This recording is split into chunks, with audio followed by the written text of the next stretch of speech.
안녕하세요. 김준원입니다. 오늘부터 4개의 영상에 걸쳐서 기초 그래프 알고리즘이라는 주제에 대해 이야기하겠습니다. 그래프 이론의 뿌리 내려서 수십 년간 정말 많은 알고리즘들이 만들어졌는데요. 그래프는 이산 수학에서도 매우 중요한 주제일 뿐만 아니라 알고리즘에서도 가장 중요한 오브젝트 중 하나입니다.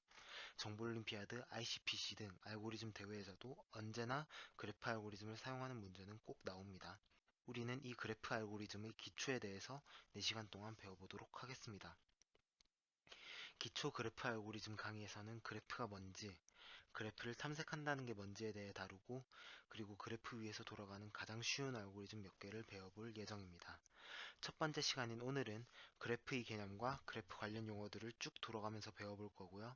그래프를 컴퓨터로 어떻게 표현할 것인지 배워보도록 하겠습니다. 그리고 오늘 강의를 시작하기 전에 오늘 배울 모든 용어들을 외우고 갈 필요는 절대 없다는 사실을 먼저 말씀드리고 싶습니다. 오늘은 이런 용어도 있구나를 익혀두시고 앞으로 공부하면서 모르는 용어가 있을 때는 이 강의를 돌려보는 정도면 충분합니다. 그냥 모르는 용어 있으면 구글 검색해 보세요. 자, 그럼 시작하겠습니다. 먼저 그래프가 무엇인지에 대한 이야기부터 시작하겠습니다.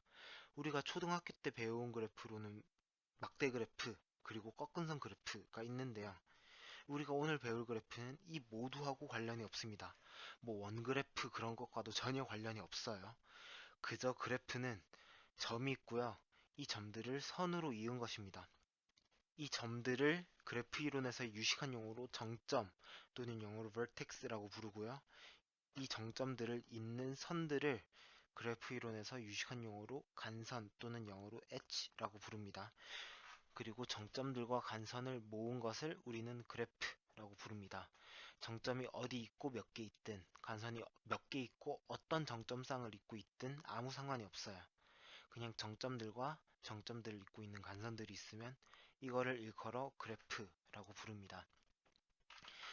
지금 화면에 나와 있는 그래프는 4개의 정점이 있고 4개의 간선이 있는 그래프다 라고 말할 수가 있겠죠.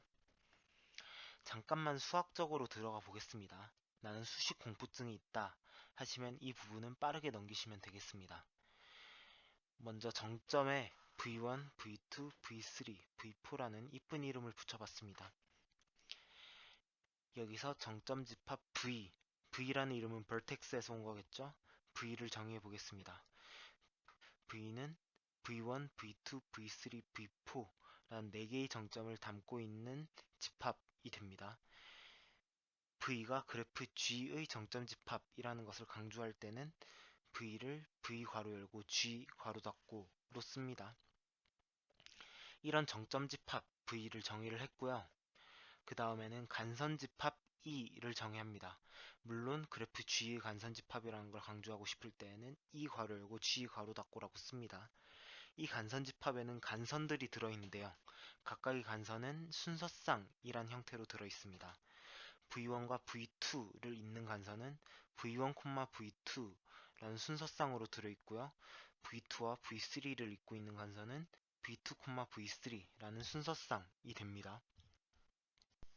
이렇게 간선 4개를 차례대로 담고 있는 집합을 우리는 간선 집합, 문자로 E로 표기를 하고 있죠. 그리고 전체 그래프 G는 V하고 E 두 구성 요소로 이루어져 있고요. 이 두 구성 요소의 순서쌍을 우리는 그래프라고 부릅니다. 즉 V와 E는 그래프 G의 구성 요소고 이 VE를 그냥 순서쌍으로 묶어놓은 거를 우리는 그래프라고 부르는 거죠. 사실은요, 잠깐만 선행학습을 하면요, 이 표기는 그래프의 방향이 있는 경우에 조금 더 적합합니다. 즉 방향 그래프에 조금 더 적합하다는 이야기인데 방향 그래프가 뭔지는 조금 이따가 나옵니다. V1, V2라는 순서쌍은 V2, V1이라는 순서쌍과 다른 순서쌍이 되죠. 그러니 간선집합 E에 V1, V2가 있다는 것은 V1에서 V2로 향하는 간선이 있다는 뜻이지 V2에서 V1으로 돌아오는 간선이 있다는 뜻을 의미하진 않잖아요. 그러니 엄밀히 말하면 이 표기는 이런 방향 그래프를 뜻하게 되고요.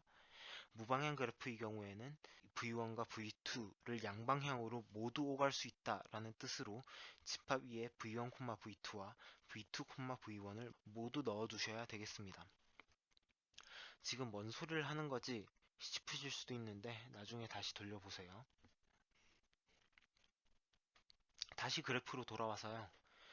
정점들과 간선들을 모아둔 것이 그래프라고 우리들은 말을 했죠.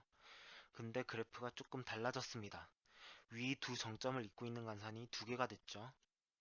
이렇게 두 정점쌍을 잇고 있는 간선이 여러 개가 있을 수 있다면 이 그래프는 다중간선을 가지고 있다고 말을 합니다. 그리고 한 정점에서 나가서 그대로 나간 정점에서 그대로 들어오는 간선도 있을 수가 있는데요. 그런 간선이 있으면 안 된다는 조건이 없었으니까요. 이런 간선을 루프라고 부릅니다. 일반적인 그래프에서는 이렇게 다중간선과 루프가 존재할 수 있는데요. 특별히 루프와 다중간선이 없는 그래프를 일컬어 단순 그래프라고 부릅니다. 앞으로는 명시적으로 다중간선이 존재할 수 있다고 언급하지 않는 한 단순 그래프만을 다루게 될 것이고요. 단순 그래프에서는 이 알고리즘들이 구현이 한결 간편해지게 될 것입니다. 그리고 다른 그래프들도 살펴보겠습니다. 지금 화면에 있는 그래프는 올바른 그래프죠. 정점들과 간선들이 존재하니까요. 하지만 여기서 간선 몇 개를 지웠다고 생각을 해보죠. 여기서 간선 몇 개를 지워서 그래프가 간선들로 연결되어 있지 않게 되었습니다. 그러더라도 이 그래프는 여전히 그래프를 이루게 됩니다. 정점 4개와 간선 2개로 이루어진 그래프가 됩니다. 심지어는 그래프에 간선이 하나도 없더라도 괜찮습니다. 이것도 정점이 4개고 간선이 하나도 없는 그래프입니다. 그래서 특별히 우리는 모든 정점이 간선들로 직간접적으로 연결되어 있는 그래프를 연결 그래프라고 부르고요. 그렇지 않을 경우에는 이 그래프가 이렇게 여러 개의 연결 컴포넌트로 나누어져 있다라고 말을 합니다. 이 그래프는 왼쪽과 오른쪽 두 개의 연결 컴포넌트로 이루어져 있고 연결 그래프는 항상 하나의 연결 컴포넌트로 이루어져 있다라고 말을 할 수가 있겠죠. 그 다음으로 아까 그래프의 수학적 표현에 대해서 이야기할 때도 언급을 했지만 간선의 방향이 존재할 수가 있습니다. 우리가 이때까지 배워왔던 간선의 방향이 없는 그래프에서는 간선을 그냥 선으로 표현할 수 있었죠. 이때에는 V1과 V2 사이에 간선이 존재한다 라는 말이 V2와 V1 사이에 간선이 존재한다 라는 말과 같은 말이 되고요. V1과 V2 사이에 간선이 존재하면은 V1에서 V2로도 V2에서 V1으로도 자유롭게 오갈 수가 있습니다. 하지만 그래프에 방향이 있을 수가 있습니다. 이 경우에는 이 그래프가 방향 그래프라고 말을 하게 되고요. 그래프의 간선을 화살표로 표시하게 됩니다. 이때에는 V1에서 V2로 향하는 간선이 있다고 해서 V2에서 V1으로 돌아올 수도 있다라고 말할 수는 없고요. V1에서 V2로 향하는 간선이 존재한다는 것과 V2에서 V1으로 향하는 간선이 존재한다는 것은 완전히 별도의 사실이 되겠죠. 우리가 배울 모든 그래프는 방향 그래프이거나 무방향 그래프 이 두 종류로 나눠지게 될 것이고요. 보통 무방향 그래프를 다룰 때에도 간선의 방향이 없다라고 생각하기보다는 간선이 양방향 간선이라고 생각하고 이 그래프의 간선을 양방향으로 향하는 두 개의 간선으로 나누어 생각하곤 합니다. 그 다음으로 우리는 완전 그래프라는 것을 정의합니다. 정점의 개수가 n개인 완전 그래프를 수학적으로 kn이라고 쓰고요. 완전 그래프는 모든 서로 다른 정점 쌍 사이에 간선이 존재하는 무방향 그래프를 뜻합니다. 정점의 개수가 n개인 완전 그래프의 간선의 개수는 nc2, 즉 n 곱하기 n 빼기 1 나누기 2개가 되겠죠. 그리고 부분 그래프라는 용어를 정의를 합니다. 부분 그래프는 원래 그래프에서 정점 몇 개와 간선 몇 개를 지우고 나머지 몇 개의 정점과 간선들만을 남긴 그래프입니다. 즉 그래프 H가 원래 그래프 G의 부분 그래프라는 것은 H의 정점 집합도 G의 정점 집합의 부분 집합이 되고요. H의 간선 집합도 G의 간선 집합의 부분 집합이 될 때를 뜻합니다. 이렇게 부분 그래프라는 용어도 알아봤고요. 방금 배운 두 개의 용어를 종합해서 클릭이라는 용어를 정의를 할 수가 있는데요. 어떤 그래프의 클릭은 그래프의 완전 그래프인 부분 그래프를 뜻합니다. 화면에 있는 그래프는 크기가 3인 클릭을 가지고 있고요. 물론 이 그래프는 크기가 2인 클릭도 가지고 있고요. 크기가 1인 클릭도 가지고 있다라고 말을 합니다. 어떤 그래프에서 가장 크기가 큰 클릭을 찾는 문제는 아직까지 인류에게 당시간에 풀리지 않은 NP-하드 문제로 유명합니다. 별로 중요한 용어는 아니지만 그냥 그래프에서 이렇게 아무도 못 푸는 어려운 문제도 있구나를 설명하기 위해 클릭에 대해서 소개를 드렸습니다. 그리고 정점의 차수란 것을 정의를 하게 됩니다. 정점의 차수란 이 정점과 연결되어 있는 간선의 개수를 뜻하게 됩니다. 이 그래프에서 각각의 정점의 차수는 2, 2, 3, 1이 되겠죠. 그런데 이 용어는 무방향 그래프에서는 이렇게 정의가 되지만 방향 그래프에서는 이 정점에서 나가는 간선도 있을 수 있고 이 정점으로 들어오는 간선도 있을 수 있기 때문에 정점의 차수라는 용어를 두 개로 나누어서 정의를 해야 됩니다. 정점의 in degree라는 것은 이 정점으로 들어오는 간선의 개수를 뜻하고요. 정점의 out degree라는 것은 이 정점에서 나가는 간선의 개수를 뜻합니다. 신기하게도 이 그래프는 out degree가 모두 1이 되는데 이러한 성질을 만족하는 그래프를 우리는 functional graph라고 부르곤 합니다. 지금 알아둘 필요는 없는 용어고요. 그 다음으로 그래프에서 경로라는 개념을 정의를 합니다. 보통 도로망 같은 오브젝트를 그래프로 생각하는 일이 많은 만큼 그래프에서의 경로도 그만큼 중요한 개념인데요. 경로에는 시작점과 끝점이 있고 이 시작점에서 끝점으로 간선을 이용해서 가는 길을 우리는 경로라고 부릅니다. 이 경로는 정점 S에서 정점 E로 가는 경로고요. 하지만 다시 2번 정점을 방문하고 다시 이렇게 한 바퀴 돌고 나서 다시 E로 돌아오는 이런 경로도 S에서 E로 가는 경로가 됩니다. 중간에 E를 한번 들른 다음 한 바퀴를 더 돌고 E로 도착했지만 그게 중요합니까? 이런 복잡한 경로도 경로가 아니라고 말을 못하겠죠. 이런 복잡한 경로도 경로가 될 수 있고요. 특별히 한 정점을 여러 번 지나지 않는 경로를 우리는 단순 경로라고 부릅니다. 그리고 앞으로 우리가 부를 경로라는 말은 별다른 말이 없으면 단순 경로를 뜻하게 될 겁니다. 즉 우리가 부를 경로들은 별다른 말이 없다면 한 정점을 여러 번 지나지 않는 것으로 생각을 합니다.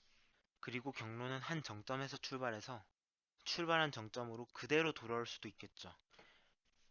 이렇게 시작점과 끝점이 같은 경로를 회로 또는 사이클이라고 부릅니다. 앞으로 영어 용어인 사이클로 더 자주 불리게 될 것입니다. 제가 한글로 용어를 부르는 것을 정말 좋아하지만 이것만은 예외로 사이클이라고 부르겠습니다. 어차피 회로도 한자고 어감도 별로니까요. 사이클은 어느 정점을 시작 정점으로 잡든 한 바퀴 돌고 그대로 돌아오는 경로가 되겠죠. 사이클은 무방향 그래프에서도 정의가 되게 되는데요. 무방향 그래프에서는 한 가지 예외적으로 정점 U에서 간선을 타고 V로 갔다가 그대로 그 간선을 타고 다시 돌아오는 경로는 사이클이라고 부르지 않습니다. 왜냐하면 그런 경로는 단순 경로가 아니기 때문이죠. 우린 따로 말하지 않는다면 단순 경로만 다룬다고 했죠. 그리고요, 이젠 조금 복잡한 용어인 DAG 또는 DAG를 정의를 하게 됩니다.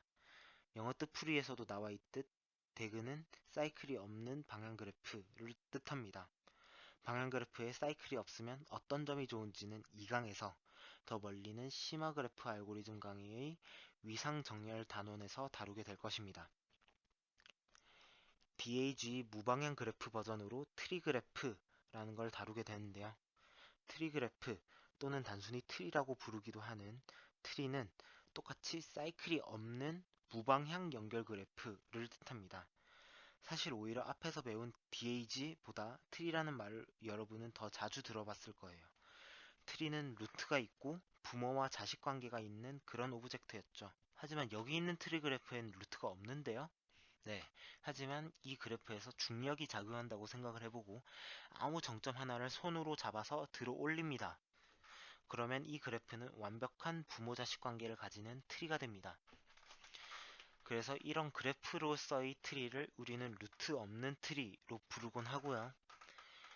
이 그래프를 트리로 생각을 해주고 트리 알고리즘을 적용하고 싶다면 이 그래프에서 아무 정점이나 하나 루트로 삼아주면 되겠죠.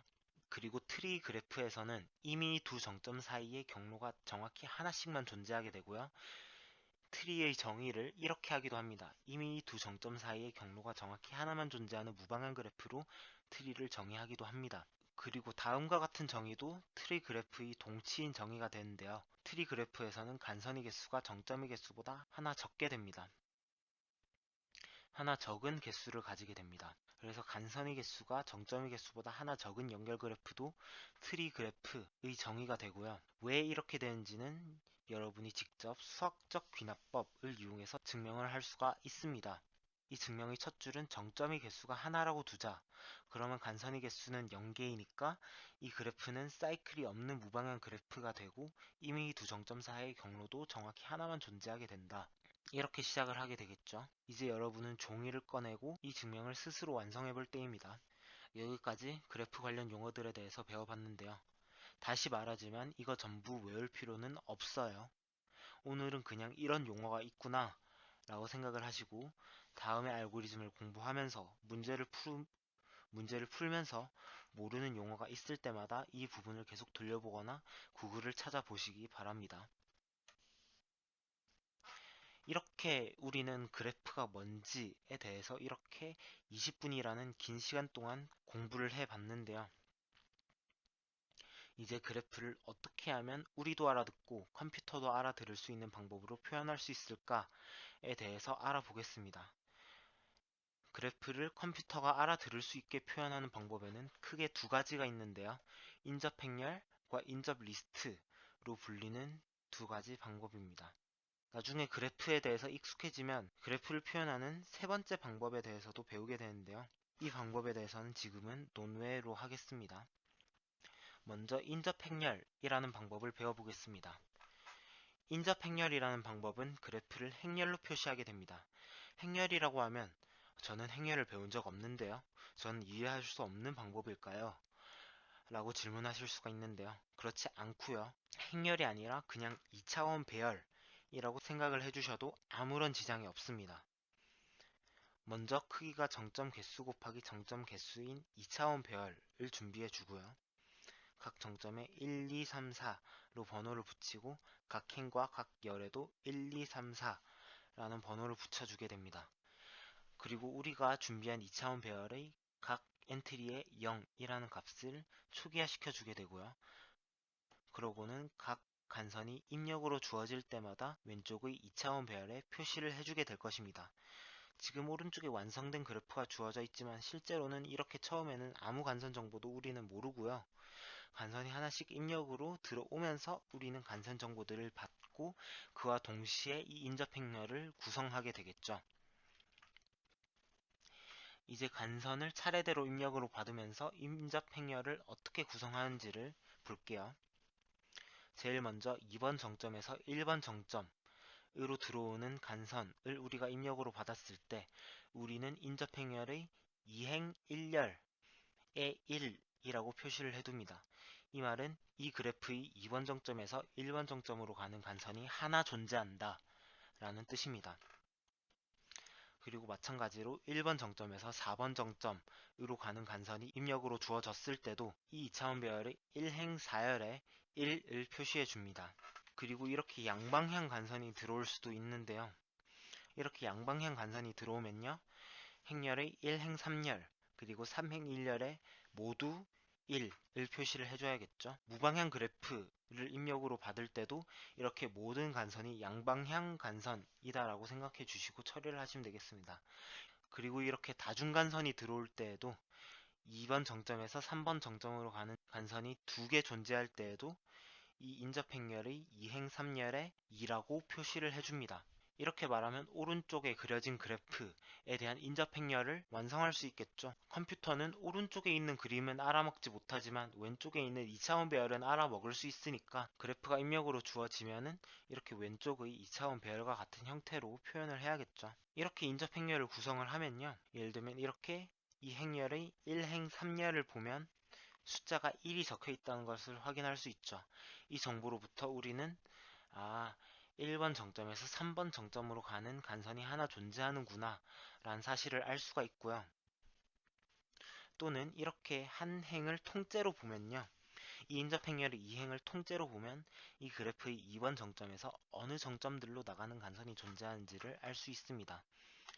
물론 이 행의 원소를 모두 합하면 2번 정점이 아웃디그리가 되고요. 2번 열의 원소를 모두 합하면 2번 정점이 인디그리가 됩니다. 무방향 그래프에서도 이런 방식으로 인접 행렬을 만들어 줄 수가 있고요. 이 경우에는 예를 들어서 1번 정점과 2번 정점을 잇는 간선이 있다면 1행 2열과 2행 1열에 모두 표시를 해줘야겠죠. 따라서 무방향 그래프의 인접 행렬은 항상 왼쪽 위에서 오른쪽 아래를 향한 대각선에 대해서 대칭 행렬이 되게 됩니다. 그리고 마찬가지로 단순 그래프의 인접 행렬은 항상 왼쪽 위에서 오른쪽 아래로 향하는 대각성분이 모두 0이 되고요. 모든 원소가 0 또는 1이 되는 바이너리 매트릭스가 됨을 확인할 수 있습니다. 이렇게 인접 행렬을 코드로 나타낼 수 있는데요. 이렇게 2차원 배열을 선언해서요. 이 2차원 배열에 아까 말한 방식으로 간선들을 추가해 주도록 하겠습니다. 이 add 엣지라는 함수가 x번 정점에서 y번 정점으로 가는 간선을 하나 추가를 해주고 있는데요. 인접 행렬의 x, y 인덱스에 값을 하나 추가해주는 작업을 해주면 add 엣지가 끝나게 되죠. 또는 그래프가 단순 그래프라는 가정 하에서는요. 이 x, y에 대한 add 엣지가 여러 번 들어올 일이 없으니까 플러스 는이 아니라 는을 사용해줘도 되겠죠. 그리고 무방향 그래프, 사실은 양방향 그래프를 입력을 받는다면 x번 정점과 y번 정점을 잇는 간선이 있다는 사실을 인접 행렬의 x, y와 y, x를 모두 1을 추가해 줄 수가 있겠죠. 이렇게 인접 행렬을 사용하면요. 컴퓨터가 이 그래프를 알아듣도록 할 수 있고 추가적으로 두 정점 사이에 간선이 존재하는지를 체크하거나 한 정점에서 나가는 간선이 어떤 간선이 있는지 확인하는 등의 작업을 해줄 수가 있겠죠. 이제 다음 방법인 인접 리스트를 보겠습니다. 인접 리스트는요. 2차원 배열을 사용하는 대신 연결 리스트를 사용합니다. 정확히는 연결 리스트들의 배열을 사용하는데요. 이렇게 똑같이 정점에 번호를 붙이고 1, 2, 3, 4 번호로 번호 붙여진 4개의 연결 리스트를 준비합니다. 연결 리스트가 뭔지 모르시는 분들은 그냥 크기가 변할 수 있는 배열, 즉 크기를 마음대로 늘렸다 줄였다 할 수 있는 배열을 4개 준비해 주셨다고 생각해 주시면 되겠습니다. 그리고 실제로도 이 인접 리스트를 라이브러리에 있는 가변 길이 배열 라이브러리인 벡터를 이용해 구현하곤 합니다. 그에 대해서는 조금 이따가 이야기를 할게요. 지금 이 4개의 배열 또는 연결 리스트는 크기가 모두 0입니다. 이제 간선을 차례대로 추가하면서 이 리스트들의 원소를 채워 넣겠습니다. 먼저 2번 정점에서 1번 정점으로 향하는 간선 하나를 입력으로 받으면요. 2번 연결 리스트에 1이라는 원소를 하나 추가를 해줍니다.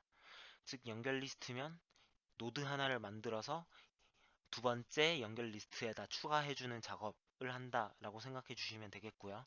만약 std 벡터를 사용하신다면 만약 가변 길이 배열인 std 벡터를 사용하신다면 2번 벡터에다가 1이라는 값을 하나 푸시백 해준다고 생각하시면 되겠습니다. 그 다음 1번 정점에서 4번 정점으로 향하는 간선을 입력을 받았을 때에도 첫 번째 연결 리스트에다가 4라는 값을 하나 추가를 해줍니다. 이렇게 양방울 간선이 들어올 때는 어떻게 해야 될까요?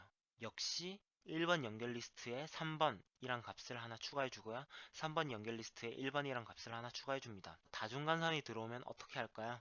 2번에서 3번 정점으로 향하는 간선이 2개 주어졌다면 그냥 2번 연결 리스트에 3이라는 값을 2번 추가해 주면 됩니다. 이렇게 인접 리스트를 구성한 작업이 끝났고요. 이 인접 리스트에서는 2번 정점에서 나가는 간선들이 어떤 정점들을 향하는 간선들이 있는지를 2번 리스트를 보고 알 수 있겠죠.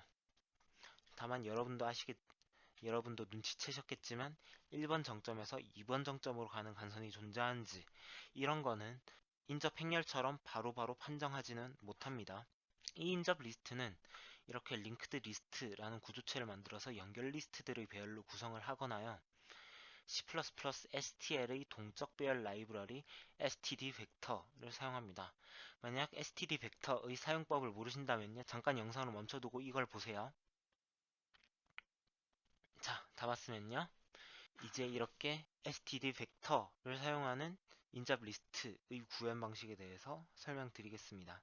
이렇게 벡터들의 배열을 선언을 해줬고요. 0번 벡터부터 이렇게 맥스 n 빼기 1번 벡터까지 맥스 n개의 벡터를 동시에 선언을 해줬고요. 여기서 x번 정점에서 y번 정점으로 향하는 간선 하나를 추가하는 것은 x라는 벡터에다가 y라는 원소를 하나 푸시백 해주는 작업으로 구성이 됩니다. 만약 x번 정점과 y번 정점을 잇는 양방향 간선이 입력으로 주어진다면 이렇게 그냥 그래프 x에다가 y라는 값을 넣고 그래프 y에다가 x라는 값을 넣으면 되겠죠.